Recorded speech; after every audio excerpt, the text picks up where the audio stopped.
Here we have the Honda HR-V 1.5 EX CVT, which is the automatic on a 66 plate. I'm going to start off by showing you around the outside of the car, and then we'll hop in and run through some controls on the inside. But from the outside you can see it's a 5-door car with alloy wheels and tinted windows. Let's start off inside the boot and then work our way around the rest of the car from there. So as we approach the back of the car, you'll see we've got reversing sensors. This car's also got reversing camera, which I'll show you when we're inside the car. Plenty of boot space, as you can see, along with that 60/40 split folding rear seat. Okay, so we're just going to work our way back round to the front of the car now, and then I'll hop in and run through some controls on the inside. But from the outside you can see it's a lovely car the whole way around, in really great condition, and a fantastic looking car as well.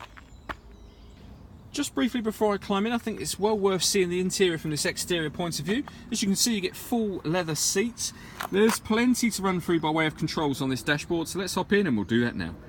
Okay, so now that we're inside the car, we're going to start off with the dials. On the left hand side we've got the rev counter, we have the speedometer in the middle, and then on the far right hand side you can see within that trip computer the total miles on this car are 7,562. You can change the information that's displayed in there using buttons on the steering wheel for various different bits of fuel economy info, like your average miles per gallon and what have you. So lots of information available to you there. And the buttons that you use to do that with are these ones just underneath the right hand side of the steering wheel, above which we have cruise control and speed limiter.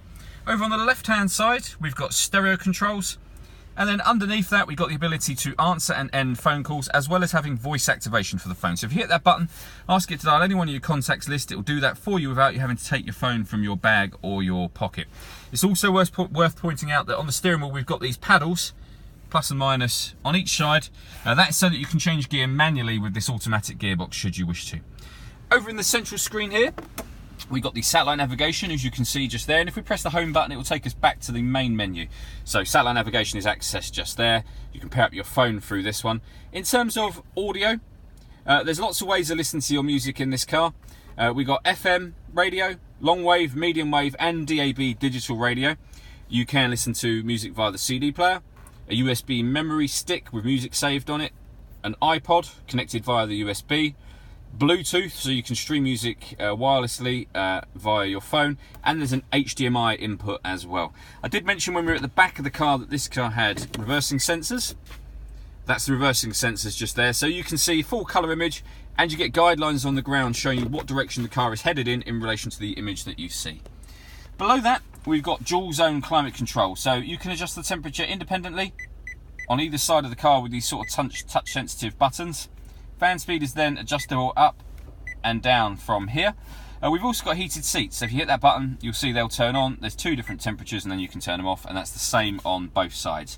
Once you're happy with the temperature inside the car, either turn the air conditioning on from here, you can see it going on or off, or you can hit auto and the car will maintain 26 degrees for you by taking control of the fan speed itself, which you can see it doing. You can override the fan speed and it will turn auto back off again.